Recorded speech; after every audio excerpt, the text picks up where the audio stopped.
प्रिय विद्यार्थियों, online class में आपका स्वागत है।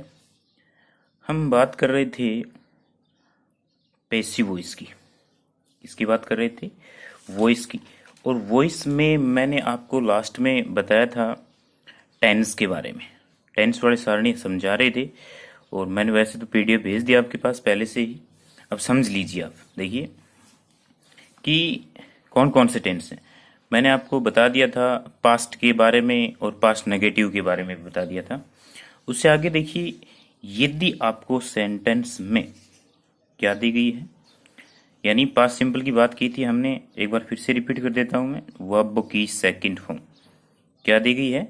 वर्ब की सेकंड फॉर्म यदि आपको दी गई है तो पैसिव वॉइस में इसको चेंज करोगे आप वोज या वर में। किसमें? वोज या वर प्लस वर्ब की, यानी कि मैन वर्ब की कौन सी फॉर्म आएगी? Third form. और यदि यही वर्ब की सेकंड फॉर्म नेगेटिव में आ जाए, यदि आपको एक्टिव वॉइस में डिड नॉट प्लस वर्ब की फर्स्ट फॉर्म अगर दी गई है तो ये चेंज हो जाएगी पैसिव वॉइस में वोज या वर प्लस नॉट प्लस वर्ब की थर्ड फॉर्म में चेंज हो जाएगी। इस प्रकार से ये हो गया आपका पास्ट सिंपल। नेगेटिव भी हो गया और सिंपल। यदि सेकंड फॉर्म आपको दी गई है तो आप चेंज करोगे इसको वोज या वर में। पैसिव वॉइस में वर्ब की कौन सी फॉर्म आएगी? Third form. और यदि नेगेटिव हो डिड नॉट प्लस वर्ब की फर्स्ट फॉर्म आपको दी गई है तो ये चेंज हो जाएगी वोज या वर प्लस नॉट प्लस वर्ब की थर्ड फॉर्म में। अब देखिए नेक्स्ट जो है वो है पास्ट कॉन्टिन्यूस, यानी आपको पहले से ही एक्टिव वॉइस में वोज या वर प्लस वर्ब की फर्स्ट फॉर्म में क्या दी गई है? आईएनजी। तो इसको हम चेंज करेंगे, यानी मैंने पहले भी कहा था कंटिन्यूस में क्या लग जाएगी? बीइंग, यानी वही रहेगी हेल्पिंग वर्ब वोज या वर प्लस क्या जोड़ देंगे इसमें? पैसिव वॉइस में बीइंग प्लस वर्ब की कौन सी फॉर्म हो जाएगी? Third form. इस प्रकार से चेंज कर देंगे। अब देखिए प्रेजेंट कॉन्टिन्यूस था यहाँ पर, ईजेएमआर प्लस वर्ब की फर्स्ट फॉर्म में आईएनजी थी तो उसके लिए हमने क्या लगाया था? ईजेएमआर प्लस बीइंग। वैसे ये हो गया वोज या वर प्लस वर्ब की फर्स्ट फॉर्म में आईएनजी है तो इसको चेंज करेंगे तो वोज या वर प्लस बीइंग प्लस वर्ब की थर्ड फॉर्म। इसी प्रकार पास्ट परफेक्ट की बात करते हैं तो इसमें आ जाएगा हैड। सही क्रिया क्या आएगी इसमें? Helping verb had plus verb की कौन सी फॉर्म आएगी? Third form. तो परफेक्ट के लिए सहायक क्रिया वही रहेगी, यानी हैड है तो हैड ही रहेगी। पैसिव वॉइस में जब चेंज करेंगे हैड इसके साथ क्या जुड़ जाएगा? बीन प्लस वर्ब की कौन सी फॉर्म आ जाएगी? थर्ड फॉर्म आ जाएगी। कौन सी फॉर्म आ जाएगी? थर्ड फॉर्म आ जाएगी। इस प्रकार से आपको ये चेंज करने हैं। अब देखिए, तो अगर ये प्रेजेंट परफेक्ट होता तो यहाँ हैज या हैव प्लस वर्ब की थर्ड फॉर्म थी तो वो चेंज किस में की थी? हैज बीन या हैव बीन प्लस वर्ब की थर्ड फॉर्म। उसी प्रकार से हमने इसको चेंज कर दिया, हैड है तो हैड बीन हो जाएगा। यानी परफेक्ट के लिए हम बीन लगा देंगे, चाहे वो प्रेजेंट परफेक्ट हो, चाहे वो पास्ट परफेक्ट हो, चाहे वो फ्यूचर परफेक्ट हो। अब देखिए प्रेजेंट परफेक्ट कंटिन्यूज है उसका भी नहीं बनेगा पैसिव, और पास्ट परफेक्ट कंटिन्यूज है उसका भी नहीं बनेगा। तो हम चलते हैं फ्यूचर सिंपल में। अब देखिए फ्यूचर सिंपल में एक्टिव वॉइस में जो सहायक क्रिया आएगी वो क्या आएगी? शैल या विल प्लस वर्ब की कौन सी फॉर्म आएगी? First form. और इसको हम चेंज करेंगे तो किस में हो जाएगी? ये शैल या विल की क्या रहेगी? शैल या विल प्लस क्या लगा देंगे? बी, और उसके बाद वर्ब की कौन सी फॉर्म आ जाएगी? Third form. यहाँ एक नियम है जो आप याद रखिए, अगर शैल या विल इनकी जगह अगर कोई भी आपको मॉडल्स दिया गया है, क्या दिया गया है? मॉडल्स, यानी कि कैन हो, चाहे कुड हो, चाहे शैल हो, चाहे शुड हो, चाहे विल हो, चाहे वुड हो, चाहे मे हो, कौन सा भी मॉडल हो, कहने का मतलब मॉडल जाएगा सभी। मे हो, चाहे माइट हो, चाहे मस्ट हो, यानी कोई भी मॉडल हो अगर मॉडल प्लस आपको वर्ब की फर्स्ट फॉर्म दी गई है तो उसको हम चेंज करेंगे किसमें, मॉडल्स का मॉडल रहेगा प्लस बी प्लस वर्ब की थर्ड फॉर्म। इस प्रकार से हमें चेंज करना है। चाहे सेल विल प्लस वर्ब की फर्स्ट फॉर्म दी गई, सेल भी या विल भी कर देंगे। अगर कोई मॉडल आपको दिया गया एक्टिव वॉइस में, जैसे कैन है, कुड है, सेल है, शुड है, विल है, वुड है, मे है, माइट है, मस्ट है, इनके साथ वर्ब की फर्स्ट फॉर्म दी गई है एक्टिव वॉइस में, क्योंकि मॉडल के बाद कौन सी फॉर्म आती है, फर्स्ट फॉर्म में आती है। अब देखिए, इसको यदि पैसिव में चेंज करेंगे तो मॉडल तो वही रहेगा, उसके बाद क्या जोड़ देंगे, बी प्लस वर्ब की कौन सी फॉर्म आ जाएगी, थर्ड फॉर्म आ जाएगी। फिर देखिए फ्यूचर कॉन्टिन्यूज है, उसका पैसिव नहीं बनता क्योंकि पहले से उसमें सेल बी या विल बी आ गया पहले से ही, इसीलिए इसका पैसिव नहीं बनेगा। अब देखिए बात करते हैं फ्यूचर परफेक्ट की। फ्यूचर परफेक्ट है, उसमें सहायक क्रिया क्या आती है, सोचिए आप, क्या आती है, शैल, हैव या फिर विल हैव, प्लस इन दोनों के साथ परफेक्ट हो गया तो वर्ब की कौन सी फॉर्म आती है, थर्ड फॉर्म। हम किसकी बात कर रहे हैं, हम बात कर रहे हैं एक्टिव वॉइस की। किसकी बात कर रहे हैं, एक्टिव वॉइस की। यानी कि आपको पहले से एक्टिव वॉइस में शैल हैव या विल हैव प्लस वर्ब की थर्ड फॉर्म दी गई है, तो वो चेंज हो जाएगी किसमें, शैल हैव या विल हैव। आप सोचिए परफेक्ट में हमने पीछे क्या लगाया, प्रेजेंट परफेक्ट में, पास्ट परफेक्ट में क्या लगाया, सहायक क्रिया वही है, चाहे वो प्रेजेंट परफेक्ट होगा तो उसमें इस प्रकार से हमने किया है, हैज या हैव क्या लगाया, बीन। पास्ट परफेक्ट किया तो हैड, हैड के बाद क्या लगाया, बीन।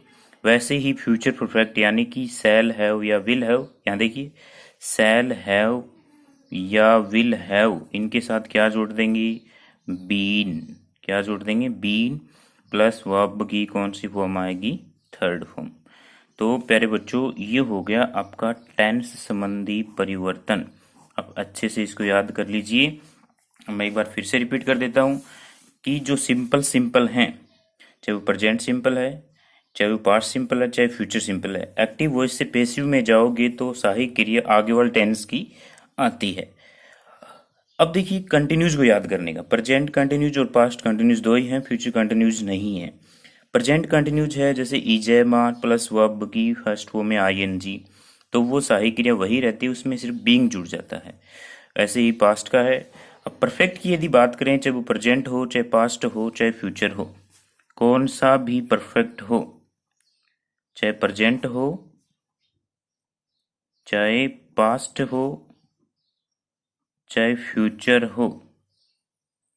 अब इनकी देखिए पैसिव वर्ब याद करने का तरीका, सहायक क्रिया इसमें वही रहती है, सिर्फ हम क्या लगा देते हैं, बीन प्लस वर्ब की थर्ड फॉर्म। प्रेजेंट परफेक्ट है, हैज या हैव बीन जोड़ दिया। पास्ट परफेक्ट है, इसमें क्या जोड़ दिया, हैड बीन जोड़ दिया। इसमें अभी किया देखिए, शैल हैव बीन या will have been plus verb की कौन सी फॉर्म होगी, थर्ड फॉर्म। तो ये हो गया आपका टेंस संबंधी परिवर्तन। इससे पीछे हमने किया था प्रोनाउन संबंधी परिवर्तन, कि एक सब्जेक्ट के रूप में क्या दिया गया है, उसका ऑब्जेक्ट क्या होगा, एक ऑब्जेक्ट क्या है, उसका सब्जेक्ट क्या होगा। सबसे पहले अब देखिए ये हो गए हमारे नियम, मैंने दोनों करवा दी, टेंस संबंधी और प्रोनाउन संबंधी। अब देखिए एग्जाम्पल करते हैं। सबसे पहले सिंपल सेंटेंस देखेंगे कि किस प्रकार से कौन सा टेंस है। पहले सबसे पहले आपको ये पता होना चाहिए कि सेंटेंस है वो कौन से टेंस का है। जैसे पहला सेंटेंस मैं लिखता हूं, सी लाइक्स ए बुक। अब देखिए आपको पता होना चाहिए कि सब्जेक्ट कहाँ है, ऑब्जेक्ट कहाँ है, हेल्पिंग वर्ब कहाँ है, मैन वर्ब कहाँ है, ऑब्जेक्ट कहाँ है। सबसे पहले इस सेंटेंस के बारे में पता करेंगे कि ये सेंटेंस कौन से टेंस का है। बताइए किससे पता चलेगा, सब्जेक्ट से पता चलेगा, नो बिल्कुल गलत बात है। ऑब्जेक्ट से पता चलेगा, नहीं, हमें सिर्फ पता चलेगा वो किससे चलेगा, या तो हेल्पिंग वर्ब से या मैन वर्ब से। अब आप सोचिए इसमें हेल्पिंग वर्ब नहीं है, मैन वर्ब दी गई है। तो ऐसे दो टेंस होते हैं जिसमें साधारण वाक्यों में हेल्पिंग वर्ब होती है लेकिन हमें दिखाई नहीं देती, छुपी हुई होती है। अब देखिए इस सेंटेंस को मैं बता देता हूं कि इसमें क्या है। देखिए सबसे पहले इसमें बात करेंगे, सिंपल सेंटेंस में सबसे पहले क्या दिया गया है, सब्जेक्ट। क्या दिया गया है, सब्जेक्ट। सब्जेक्ट के बाद में आपको क्या दी हुई मिलेगी, हेल्पिंग वर्ब। देखिए इसमें हेल्पिंग वर्ब है क्या, देखने से नहीं दिखाई दे रही, लेकिन इसमें हेल्पिंग वर्ब है, वो छुपी हुई है। अब देखिए प्रेजेंट सिंपल का है ये सेंटेंस, किसका है, प्रेजेंट सिंपल का है। क्यों है, क्योंकि यहाँ वर्ब की फर्स्ट फॉर्म में एस या ई एस लगा हुआ है। तो हेल्पिंग वर्ब अगर इसको नेगेटिव करेंगे तो ये ऐसे हो जाएगा, डज नॉट लाइक। क्या हो जाएगा, डज नॉट लाइक। तो बताइए कौन सी सहायक क्रिया इसमें छुपी हुई है, डज छुपी हुई है। कौन सी छुपी हुई है, डज छुपी हुई है। तो ये हेल्पिंग वर्ब है इसमें लेकिन दिखाई नहीं दे रही। तो एक साधारण वाक्य में सबसे पहले सब्जेक्ट होता है, सब्जेक्ट के बाद में हेल्पिंग वर्ब होती है, हेल्पिंग वर्ब के बाद में मैन वर्ब होती है, और मैन वर्ब के तुरंत बाद क्या होता है, ऑब्जेक्ट। ठीक है, तो इस सेंटेंस में सी क्या है, सब्जेक्ट, हेल्पिंग वर्ब क्या है, डज है लेकिन वो मिक्स है। ठीक है, मैन वर्ब क्या है, लाइक है, और ऑब्जेक्ट क्या है, ए बुक। तो हमारा देखिए पेसिव के मैंने 5 नियम लिखवाए थे और सूत्र भी लिखवाया था। तो सूत्र देखिए सबसे पहले क्या लगाएंगे, पेसिव का सूत्र ये था, सबसे पहले क्या लगाएंगे, ऑब्जेक्ट। क्या लगाएंगे, ऑब्जेक्ट। ऑब्जेक्ट के बाद टेंस संबंधी परिवर्तन में 2 नंबर क्या लगाएंगे, हेल्पिंग वर्ब। और हेल्पिंग वर्ब के बाद में क्या लगाएंगे, मैन वर्ब की थर्ड फॉर्म। और थर्ड फॉर्म के तुरंत बाद किसका प्रयोग करेंगे, बाई का। और बाई के तुरंत बाद किसका, जो सब्जेक्ट दिया गया उसको ऑब्जेक्ट बनाएंगे। मैं सब्जेक्ट लिख देता हूँ ताकि अच्छे से समझ में आ जाए। उसके बाद यदि रिमेनिंग पार्ट आपको दिया गया, अदर पार्ट बचा हुआ जो भाग होता है वो लास्ट में ही रखना है। अब देखिए इस सेंटेंस को हम चेंज करेंगे। सबसे पहले ऑब्जेक्ट क्या है, देखिए ए बुक, पैसिव बना रहे हैं, क्या लगा दिया, ए बुक। ठीक है, इसके बाद देखिए ये जो हेल्पिंग वर्ब है, 2 नंबर नियम क्या था, टेंस संबंधी परिवर्तन। अब उस सारणी में जाइए, आप देखिए कि कौन सा टेंस किस में चेंज होगा। ये देखिए मैंने लिखवाया था, या तो वर्ब की फर्स्ट फॉर्म या फर्स्ट फॉर्म में एस या ई एस दिया गया है, तो वो चेंज होगा किस में, is am are plus verb की थर्ड फॉर्म। तो ये देखिए इसके साथ क्या लगाओगे, इज एम आर में से इज लगाएंगे, तो number 2 is am are plus verb की थर्ड फॉर्म, इज लगा दिया। मैन वर्ब की कौन सी फॉर्म आएगी, थर्ड फॉर्म। तो लाइक दिया गया तो क्या हो जाएगी ये, लाइक डे। अब किसका प्रयोग करना है, बाई का। अब देखिए सब्जेक्ट सी, अब मैंने वो प्रोनाउन संबंधी सारणी लिखवाई थी, उसमें देखिए आप कि सी सब्जेक्ट है तो ऑब्जेक्ट करेंगे तो क्या हो जाएगा, हर हो जाएगा। तो ये पैसिव हो गया हमारा, a book is liked by her. ठीक है, अगर यहां पर ये जो ऑब्जेक्ट हमने लिखा है ये सिंगुलर है तो इज लगा देंगे, अगर प्लूरल होता तो क्या लगा देते, आर लगा देते। ये जो इज लगाया वो इस सब्जेक्ट के अकॉर्डिंग नहीं लगाया, बल्कि जो ऑब्जेक्ट आया उसके अकॉर्डिंग लगाएंगे हम। अगर ऑब्जेक्ट सिंगुलर आ गया तो इज, प्लूरल आ गया तो आर। अगर यहाँ पर मी होता तो हम सब्जेक्ट बनाते तो क्या आ जाता, आई, और आई के साथ क्या लगाते, फिर एम लगाते। तो इस प्रकार से ये हैं हमारे कौन से सेंटेंस, सिंपल है सेंटेंस, जिसमें हम सबसे पहले ऑब्जेक्ट को लाएंगे, यानी ऑब्जेक्ट पहले लाएंगे सेंटेंस के। ऑब्जेक्ट के बाद में क्या लगाएंगे, हेल्पिंग वर्ब। हेल्पिंग वर्ब के बाद में क्या लगाएंगे, मैन वर्ब की थर्ड फॉर्म। और उसके बाद किसका प्रयोग करेंगे, बाई का। और बाई के बाद किसका, सब्जेक्ट का।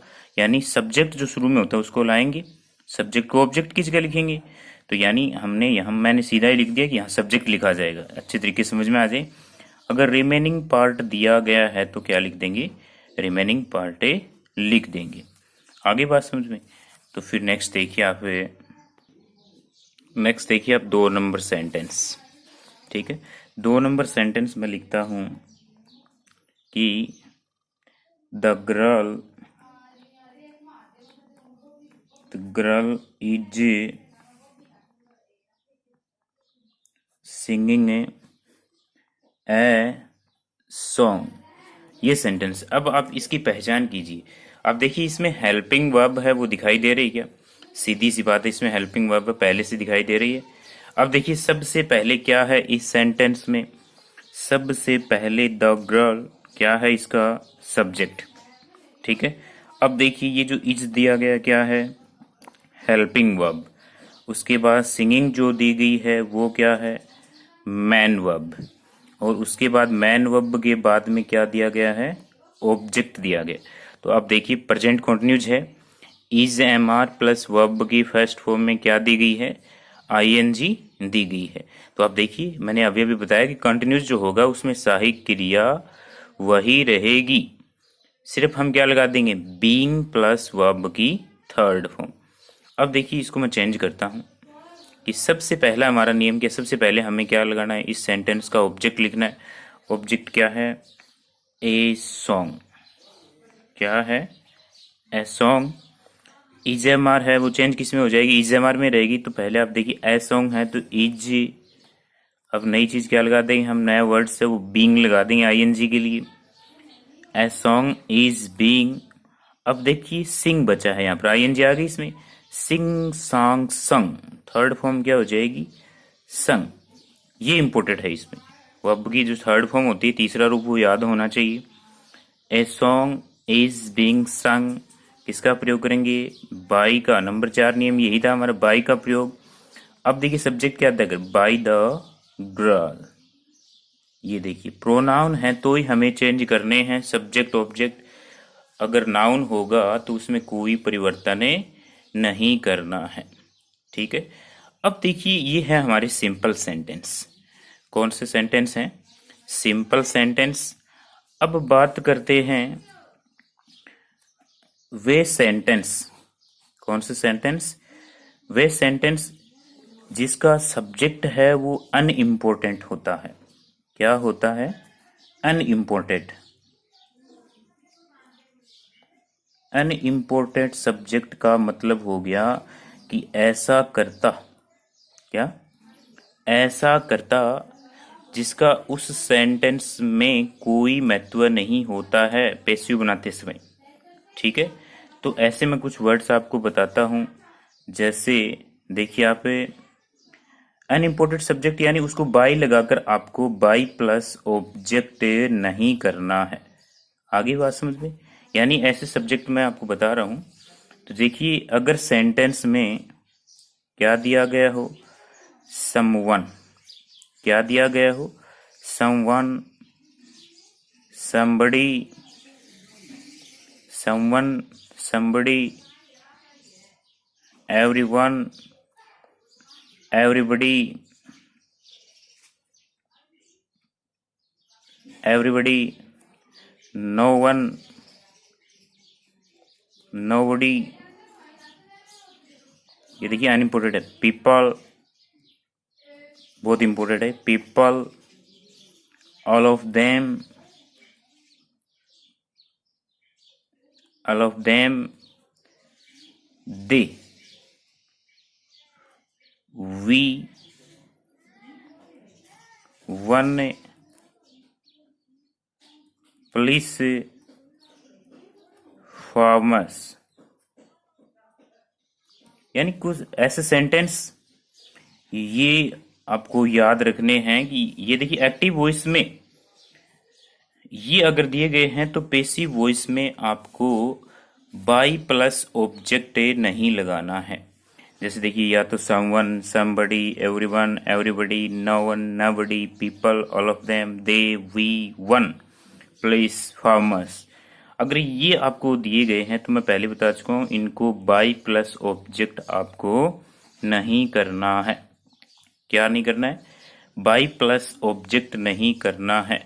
लेकिन अब देखिए कंफ्यूज करने वाले जो वर्ड्स हैं आपको ध्यान में रखने, यदि सेंटेंस में आपको सम पीपल, क्या, सम पीपल या मैनी पीपल अगर ये दिए गए हैं तो इनको आपको अनइम्पोर्टेंट सब्जेक्ट नहीं मानना है।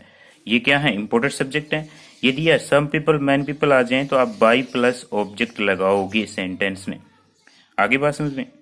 सम पीपल मैनी पीपल यदि दिए गए हैं तो आप इनको क्या नहीं मानोगे, अनइम्पोर्टेड सब्जेक्ट नहीं मानोगे। अब देखिए फार्मर्स, ये जो सेंटेंस है फार्मर्स ग्रो व्हीट, यानी किसान है वो गेहूं उगाते हैं। व्हीट का मतलब क्या होता है, अब देखिए उगाते हैं। अब फसल जो उगाते हैं ये काम कौन करता है, किसान करते हैं। तो अब देखिए इस वाक्य का ऑब्जेक्ट क्या है, ये सब्जेक्ट हो गया, ये मैन वर्ब भी हो गई और इसके साथ में क्या दी गई, सहायक क्रिया भी दी गई, प्रेजेंट सिंपल का है। ये क्या हो गया, ऑब्जेक्ट हो गया। अब इसको यदि करेंगे तो सबसे पहले ऑब्जेक्ट क्या है, वेट सिंगुलर है, इज ग्रो ग्रू ग्रोन। अब यहां तक ही सीमित रहेगा, क्योंकि जो फसल उगाते हैं वो काम कौन करता है, फार्मर्स ही करते हैं। तो इसीलिए यहाँ बाई प्लस ऑब्जेक्ट लगाने की आवश्यकता नहीं है। तो इसीलिए इनको क्या कहा गया है, अनइम्पोर्टेंट सब्जेक्ट कहा गया। यदि यहाँ पर बाई प्लस ऑब्जेक्ट नहीं भी लगाएंगे तो भी ये सेंटेंस क्या है, सही है। यानी इस सेंटेंस से हम समझ जाएंगे जो फसल उगाते हैं उसको क्या कहोगे, फार्मर्स ही कहोगे। उगाने का काम कौन करेगा, फार्मर्स ही करेगा। इसीलिए ये अनइम्पोर्टेंट सब्जेक्ट हैं। तो प्यारे बच्चों, हमारे टॉपिक हैं वो दूसरा टॉपिक चल रहा है हमारा, और उसमें हम पढ़ रहे हैं वॉइस, और वॉइस में मैंने सिंपल भी करवा दिया सेंटेंस, और दूसरा प्रकार है अनइम्पोर्टेंट सब्जेक्ट का। आगे नेक्स्ट वीडियो में मैं समझाऊंगा। धन्यवाद।